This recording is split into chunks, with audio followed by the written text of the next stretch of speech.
तो जय हिंद मेरे प्यारे साथियों। दोस्तों, जीडीएस की न्यू वैकेंसी के रिगार्डिंग में आज का जो वीडियो है ये बहुत ही ज़्यादा वैल्यूएबल होने वाला है आप सभी लोगों के लिए। बिल्कुल रामबाण वीडियो होने वाला है, क्योंकि आज की इस वीडियो में मैं आपको बताने वाला हूं भारतीय डाक विभाग जीडीएस की इस नई भर्ती में आपको पोस्ट प्रेफरेंस किस प्रकार से देना है। देखिए, मैक्सिमम कैंडिडेट ऐसे हैं जो कि पोस्ट प्रेफरेंस के बारे में नहीं जानते हैं, उनको पता ही नहीं है कि पोस्ट प्रेफरेंस जो है होता क्या है और जीडीएस की नई भर्ती में हम इसे कैसे जो है यूज कर सकते हैं। तो आज की इस वीडियो में मैं आपको बताने वाला हूं पोस्ट प्रेफरेंस देने का सही तरीका। कुछ कंडीशन होते हैं जिस प्रकार से आप जो है पोस्ट प्रेफरेंस दे सकते हो। जैसे कि आप सभी लोगों ने सुना होगा ना कि कम परसेंट वाले बच्चों का सिलेक्शन हो जाता है कभी कभी, और कभी कभी क्या होता है कि ज्यादा परसेंटेज वाले बच्चों का भी सिलेक्शन नहीं हो पाता है। वो कैसे होता है दोस्तों? वो होता है पोस्ट प्रेफरेंस को लेकर के। जो बच्चा अच्छे से पोस्ट प्रेफरेंस जो है देना जानता है उसके कम परसेंट में भी यहां पर सिलेक्शन हो सकते हैं। लेकिन अगर आप पोस्ट प्रेफरेंस देना नहीं जानते हो ना अच्छे से, तो आपका जो है ज्यादा परसेंट मार्क्स होने के बावजूद भी आपका नाम जो है मेरिट सूची में नहीं आ पाएगा। ठीक है ना? तो इस वीडियो को आप लोग पूरा अंत तक वॉच कीजिएगा। और काफी सारे कैंडिडेट ऐसे हैं जो कि ये भी सवाल पूछ रहे थे वीडियो के कमेंट सेक्शन में कि सर ये बताइए, एक राज्य का जो स्टूडेंट है वो दूसरे राज्य में फॉर्म को अप्लाई करता है तो क्या वो जनरल कैटेगरी से कंसीडर किया जाएगा क्या?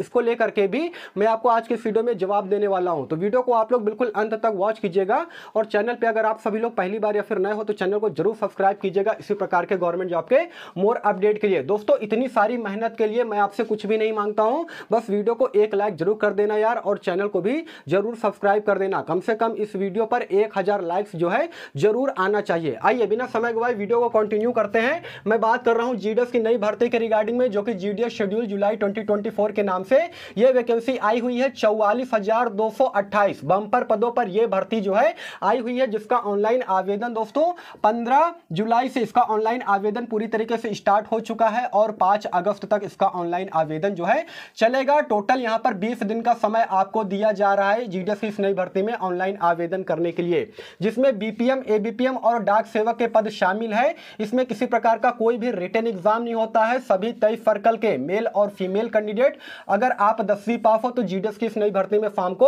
अप्लाई कर सकते हो। देखिए, इस वीडियो को देखने से पहले आप मेरी कल की और परसों वाली जो वीडियो है वो जरूर देखेगा। उसमें मैंने आपको बताया है डिवीजन वाइज वैकेंसी डिटेल के बारे में कि किस डिवीजन में कितने नंबर ऑफ टोटल सीटों पर वैकेंसी आई हुई है। उसके अलावा उससे पहले जो मैंने वीडियो बनाया था उसमें मैंने आपको बताया था कि किस सर्कल में कितने सीटों पर वैकेंसी आई हुई है। दोनों के दोनों जो वीडियो है ना आप सभी लोग के लिए बहुत ही ज्यादा इंपॉर्टेंट है। तब जाकर के आप ये वाला वीडियो देखिएगा, तब जाकर के चीजें आपको समझ में आएगी, अदरवाइज आपको चीजें समझ में नहीं आएंगी। पिछली दोनों वीडियो का लिंक मैं इस वीडियो के डिस्क्रिप्शन में डाल दूंगा, वहां से जाकर के आप मेरी पुरानी वीडियो देख सकते हो। आइए दोस्तों स्टार्ट करते हैं। पोस्ट प्रेफरेंस देने का सही तरीका क्या है? तो देखिए, सबसे पहले आप जब जाओगे फॉर्म को अप्लाई करने के लिए तो दोस्तों सबसे पहले यह देखना है कि किस सर्कल में कितने नंबर ऑफ सीट पर वैकेंसी आई हुई है। कोशिश ये कीजिएगा कि जहां पर ज्यादा नंबर ऑफ टोटल सीटें हैं उस सर्कल को आप लोग सिलेक्ट कीजिएगा। सर्कल का मतलब होता है स्टेट, है ना? जैसे कि उत्तर प्रदेश हो गया, बिहार हो गया, राजस्थान, छत्तीसगढ़, महाराष्ट्र, है ना,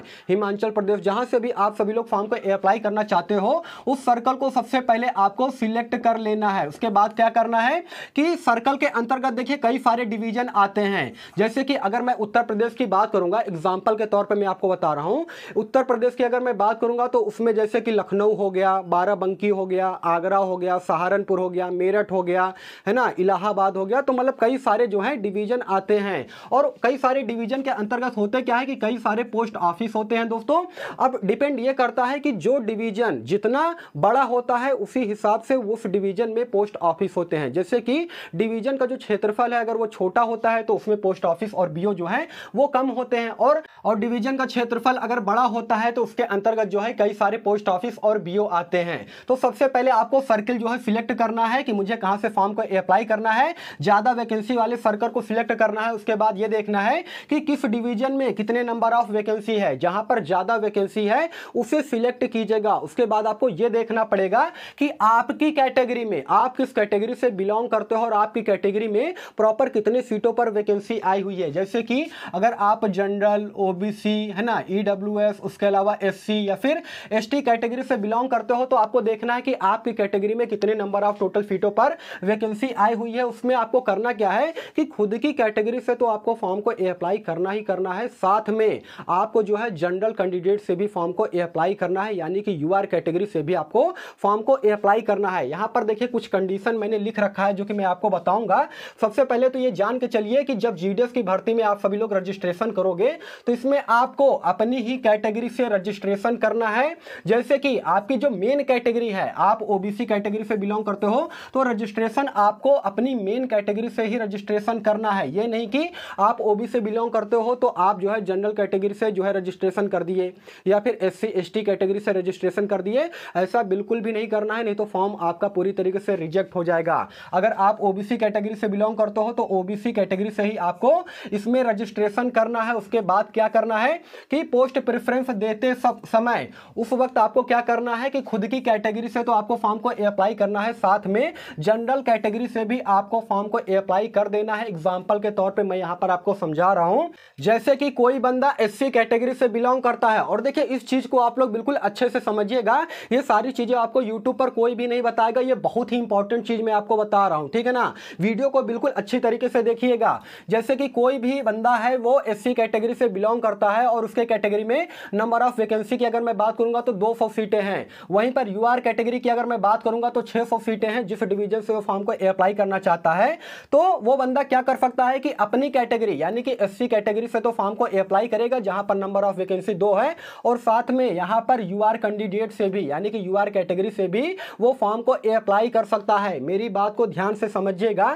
उसके बाद दूसरे एग्जांपल की अगर मैं बात करूंगा, जैसे कि कोई बंदा एसटी कैटेगरी से बिलोंग करता है और उसकी कैटेगरी में नंबर ऑफ टोटल सीटों की अगर मैं बात करूंगा तो 100 है, तो वो खुद की कैटेगरी से तो फॉर्म को अप्लाई करेगा ही करेगा। उसके बाद जो है वो जनरल कैटेगरी से भी फॉर्म को अप्लाई कर सकता है, क्योंकि यहां पर नंबर ऑफ वैकेंसी जो है ज्यादा है। तो इससे होगा क्या कि उसके मेन कैटेगरी से सिलेक्शन के चांसेस रहेंगे, और साथ में जनरल कैटेगरी से भी उसका सिलेक्शन के चांस यहां पर रहेगा, क्योंकि number of vacancy general category में ज्यादा है, ठीक है ना। उसके अलावा कोई ओबीसी का जो कैंडिडेट है वो यूआर से भी फॉर्म को अप्लाई कर सकता है। ओबीसी में सपोज दैट अगर 300 सीटें हैं और जनरल में ज्यादा सीटें हैं, 700 सीटें हैं, तो ओबीसी का जो बंदा है वो जनरल से भी फॉर्म को अप्लाई कर सकता है और खुद की कैटेगरी से भी फॉर्म को अप्लाई कर सकता है। वहीं पर ईडब्ल्यूएस का जो बंदा है वो जनरल कैटेगरी से भी फॉर्म को अप्लाई कर सकता है और ईडब्ल्यूएस कैटेगरी से भी फॉर्म को अप्लाई कर सकता है। कहने का अर्थात यह है कि आप दूसरी कैटेगरी से भी फॉर्म को अप्लाई करके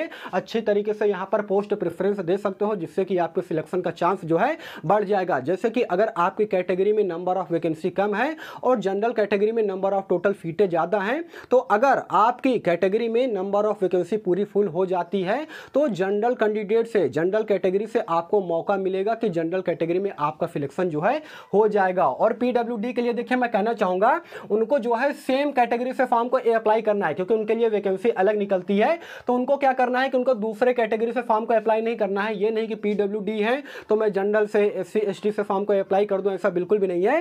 पीडब्ल्यूडी कैंडिडेट का कट ऑफ वैसे भी काफी कम जाता है, इसलिए वे जो है सेम कैटेगरी में फॉर्म को अप्लाई कर सकते हैं। लेकिन दोस्तों देखिए यहां पर मैं आपको बताना चाहूंगा, यहां पर कुछ कंडीशन है जिससे कि आप लोग उस तरह से पोस्ट प्रेफरेंस नहीं दे सकते हो, यानी कि वो गलती आप लोग बिल्कुल मत कीजिएगा। क्या गलती नहीं करना है? जैसे कि कोई भी ओबीसी का बंदा है, ठीक है ना, जैसे कि कोई भी ओबीसी का बंदा है वो एससी एसटी में फॉर्म को अप्लाई बिल्कुल भी नहीं कर सकता है, वो इसमें पोस्ट प्रेफरेंस नहीं दे सकता है।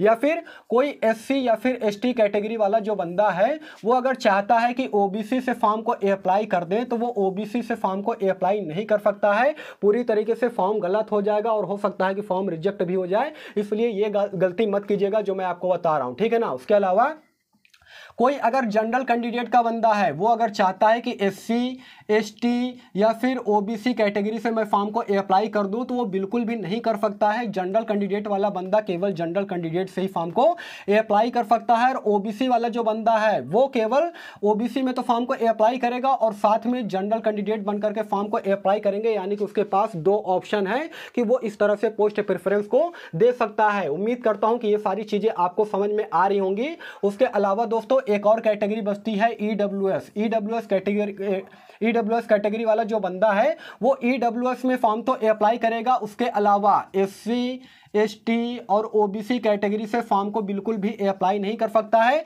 या तो ईडब्ल्यूएस कैटेगरी में फॉर्म को अप्लाई करेगा, यानी कि खुद की कैटेगरी में फॉर्म को अप्लाई करेगा, इसके अलावा जनरल कैटेगरी में फॉर्म को अप्लाई कर सकता है, और उसके अलावा अदर कैटेगरी में फॉर्म को अप्लाई नहीं कर सकता है। ये कंडीशन मैंने आपको बता दिया है। पोस्ट प्रेफरेंस देने का ये सही तरीका होता है। और सबसे बड़ी बात यह है कि जब आप पोस्ट प्रेफरेंस देने जाइएगा ना, तो देखिए पहले नंबर पर आपको क्या सिलेक्ट करना है, पहले नंबर पर आपको बीपीएम सिलेक्ट करना है, ब्रांच पोस्ट मास्टर। जीडीएस की इस नई भर्ती में बीपीएम का पोस्ट सबसे बड़ा होता है। इसमें जो है आपका पूरी तरीके से ऑफिशियल वर्क होगा और इसमें आपका जो सैलरी होगा ना वो सबसे ज्यादा दिया जाएगा। उसके अलावा एबीपीएम को जो है दूसरे नंबर पे आपको रखना है, और डाक सेवक को आपको तीसरे नंबर पर पद वरीयता देना है, यानी कि पोस्ट प्रेफरेंस रखना है। अब देखिए एक बात यहां पर मैं आपको और बता देना चाहता हूं, डीवी के टाइम पर कास्ट सर्टिफिकेट की अगर मैं बात करूंगा तो जनरल कैंडिडेट का यहां पर कास्ट सर्टिफिकेट नहीं लगता है, ठीक है ना। देखिए यहां पर जो कास्ट सर्टिफिकेट आपका लगेगा वो पूरी तरीके से सेंट्रल लेवल का लगेगा,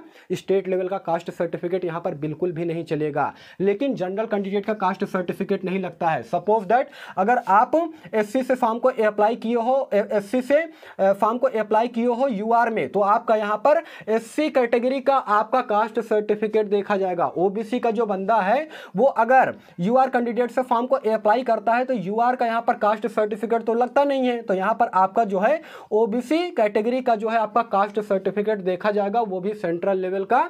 उसके अलावा एससी, एसटी, ईडब्ल्यूएस कैटेगरी वालों का भी यहां पर कास्ट सर्टिफिकेट लगता है पूरी तरीके से सेंट्रल लेवल का। अब ये सारी बातें तो हो गई, लेकिन एक बात मैं आपको और यहां पर बताना चाहता हूं कि देखिए काफी सारे बंदे पूछ रहे थे कि सर ये बताइए कि एक राज्य का स्टूडेंट दूसरे राज्य से फॉर्म को अप्लाई करता है तो क्या वो जनरल कैंडिडेट से कंसीडर किया जाएगा क्या? दोस्तों ऐसा बिल्कुल भी नहीं है। देखिए भारतीय डाक विभाग की जो भर्ती है ना जीडीएस की, ये पूरी तरीके से सेंट्रल गवर्नमेंट की भर्ती है, मतलब कि केंद्र सरकार की भर्ती है। तो अगर कोई भी बच्चा जो है अगर एक राज्य से दूसरे राज्य में फॉर्म को अप्लाई करता है तो उसका जो मेन कैटेगरी है ना उसी से वो कंसीडर किया जाएगा। जैसे कि अगर कोई बंदा ऐसा है जो कि ओबीसी कैटेगरी से बिलोंग करता है और वो यूपी का रहने वाला है और यूपी में ना अप्लाई करके वो मध्य प्रदेश में अप्लाई करता है, तो उसे जनरल कैंडिडेट से कंसीडर बिल्कुल भी नहीं किया जाएगा, उसे ओबीसी कैटेगरी से कंसीडर किया जाएगा। यानी कि जिसका जो मेन कैटेगरी है ना वही कैटेगरी यहां पर कंसीडर किया जाएगा। कैटेगरी यहां पर चेंज बिल्कुल भी नहीं होगा, क्योंकि ये स्टेट लेवल की वैकेंसी नहीं है, सेंट्रल गवर्नमेंट की वैकेंसी है। आई होप कि आप सभी लोग सब कुछ अच्छी तरीके से समझ गए होंगे, और ये मैंने आपको बता दिया है कि पोस्ट प्रेफरेंस देने का सही तरीका क्या है। और देखिए मैक्सिमम बच्चे जानते हैं क्या कर रहे हैं यार, फॉर्म भरने में बहुत सारी गलतियां कर रहे हैं। तो आपसे मैं कहना चाहूंगा कि आप लोग थोड़ा सा रुक करके फॉर्म को अप्लाई कीजिएगा, जल्दबाजी बिल्कुल भी नहीं करना है, नहीं तो बाद में क्या होगा कि एक बार आपने सर्कल या फिर डिवीजन सिलेक्ट कर लिया ना तो उसके बाद में आप सर्कल या डिवीजन को चेंज नहीं कर सकते हो, एडिट नहीं होगा। एडिट क्या चीज होगा, तो आपके नेम हो गए, फादर नेम हो गया, डेट ऑफ बर्थ वगैरह हो गया है ना, उसके स्पेलिंग में किसी प्रकार का कोई मिस्टेक किए हो, या फिर आधार कार्ड का जो नंबर होता है उसको फिल करने में किसी प्रकार की कोई गलती की हो तो वो चेंज हो जाएगा। लेकिन यहां पर आपका डिवीजन और सर्कल चेंज नहीं होगा, इसलिए सोच समझ करके फॉर्म अप्लाई कीजिएगा। जब भी आप फॉर्म को अप्लाई करने जाइएगा ना तो अपने द्वारा फिल किया गया जो इंफॉर्मेशन है उसे अच्छी तरीके से चेक कीजिएगा 2 से 3 बार, उसके बाद चेकआउट करने के बाद ही अपने फॉर्म को फाइनल सबमिट कीजिएगा, ठीक है ना। क्योंकि देखिए बार बार वैकेंसी नहीं आती है दोस्तों, और 44,228 पदों पर, बंपर पदों पर यह भर्ती आई हुई है। तो मुझे ऐसा लगता है कि आपका नंबर जो है इस भारतीय डाक विभाग जीडीएस की नई भर्ती में आ जाए, आपका सिलेक्शन इसमें हो जाए। तो जो सारी चीजें मैंने आपको यहां पर बताया है इसे आप सभी लोग अच्छी तरीके से ध्यान में रख करके फॉर्म को अप्लाई कीजिएगा। दोस्तों यही सारा सब कुछ जानकारी देना था। देखिए आपको इस वैकेंसी के रिगार्डिंग में आपके मन में किसी प्रकार का कोई भी डाउट हो, कोई भी सवाल हो, तो आप मुझे इंस्टाग्राम पे, उसके अलावा टेलीग्राम चैनल पर या फिर वीडियो के डिस्क्रिप्शन में भी मैसेज कर सकते हो, ठीक है ना। मैं आपके सभी सवाल का जवाब देने का पूरा कोशिश करूंगा। और इस वीडियो को देखने के बाद आप मेरी पुरानी दोनों वीडियो को जरूर देखिएगा, जिसमें मैंने आपको कैटेगरी वाइज वैकेंसी डिटेल के बारे में बताया है और उसके अलावा डिवीजन वाइज जो है वैकेंसी डिटेल के बारे में बताया है। तो दोस्तों यही सारा सब कुछ जानकारी देना था। वीडियो अगर आपको इन्फॉर्मेटिव लगा हो तो वीडियो को लाइक कीजिएगा, चैनल को सब्सक्राइब कीजिएगा। बाकी फिर मिलूंगा किसी नेक्स्ट वीडियो में, तब तक के लिए धन्यवाद।